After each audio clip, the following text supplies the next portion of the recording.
Trending events around the continent. The Gambia's men's national volleyball team have etched their names into the history books. After defeating Senegal to clinch the CAVB Zone 2 championship, the Gambia have also secured the sub-region sole qualification spot for the 2026 African Men's Volleyball Nations Championship to be held in Congo. Playing before a packed crowd at the Independence Stadium Hall in Banjul, the Scorpions produced a remarkable performance, twice coming from behind to defeat the Teranga Lions in a dramatic 5-set encounter that will be remembered as one of Gambian volleyball's greatest moments.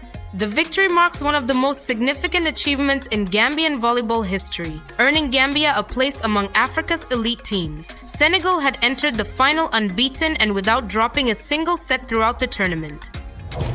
The Gambia has signed a new $250 million strategic financing framework agreement with the International Islamic Trade Finance Corporation, aimed at boosting trade and accelerating economic growth over the next 3 years. The agreement was signed during the Islamic Development Bank Group's annual meetings in Baku, Azerbaijan, where Finance Minister led the Gambia's delegation. According to a statement released by the Ministry of Finance and Economic Affairs, the deal marks a significant step in the country's efforts to strengthen trade, expand export opportunities, and accelerate inclusive economic growth, building on a long-standing partnership between the Gambia and ITFC. The new framework is expected to support key sectors of the economy, facilitate greater participation in regional and international trade, strengthen export capacity, and improve livelihoods nationwide.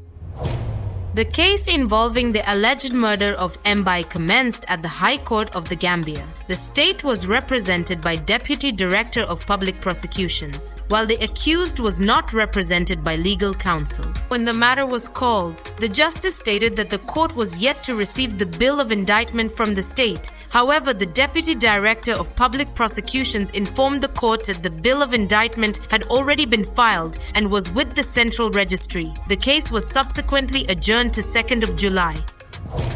The ongoing opposition talks to select a single candidate have entered the crucial stages with the Task Force Mediation Committee, the body overseeing the coalition-building talks, announcing it has reached consensus to establish the coalition as a candidate-led model at its latest strategic session. According to the committee, 7 registered opposition political parties and 10 political movements participated in this session, chaired by the Unite Movement for Change. It stated that, following the agreement on a candidate-led model, the participating parties signed the coalition's terms of reference, confidentiality code, and the code of conduct. Kenyan prosecutors say they are preparing to charge several students with the murder of their schoolmates following a suspected school arson attack. 16 pupils aged between 15 and 18 died and dozens more were injured when a fire broke out in a dormitory at Utamishi Girls' School. 8 students were later arrested after police said they may have been involved in starting the fire by setting mattresses alight near an exit. Upon careful assessment of the evidence, the Director of Public Prosecutions has approved charges against the implicated students, the State Prosecutor's Office said in a statement. Sexual violence is increasingly being used as a weapon of war in Sudan to terrorize the civilian population. The violence is unprecedented in terms of the scale, prevalence, and brutality of its widespread use as a weapon of war, the report adds. Sudan has been hit by a devastating civil war since 2023, following a fallout between the army and the paramilitary Rapid Support Forces. Meanwhile, the UK and 6 other European powers have added their voice to calls for an immediate halt to violence as fears grow that the RSF is preparing for a major assault to capture the city.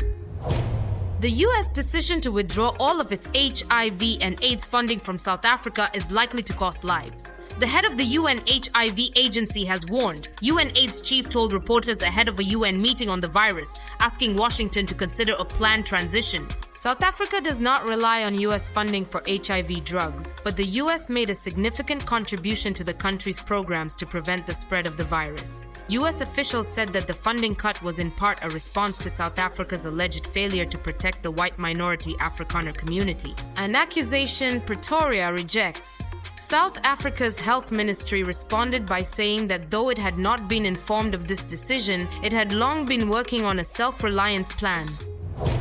Guinea has banned the export of raw gold, with the president declaring that all gold mined in the country must now be refined, certified and valued locally before being sold abroad. The move is aimed at keeping more mining profits, jobs and industrial activity inside Guinea, ending a system that officials say allowed foreign refineries to reap most of the benefits from the country's vast gold wealth.